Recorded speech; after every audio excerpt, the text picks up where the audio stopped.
Welcome to Amanda Resort. My name is Harrison Dixon and Angel, F&B supervisor at Amanda Resort.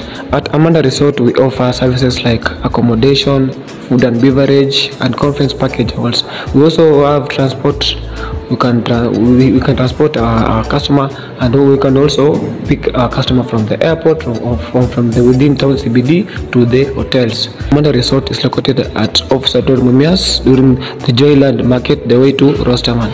It is a cool place where you can have your drinks in a good way, relax. Na Amanda Resort tunapeana huduma kama ya vyumba vya kulala, tunapeana vyumba vya kufanyia mikutano au mikusanyiko vyovyote vile, na pia bado kuna restaurant mahali pa kukulia.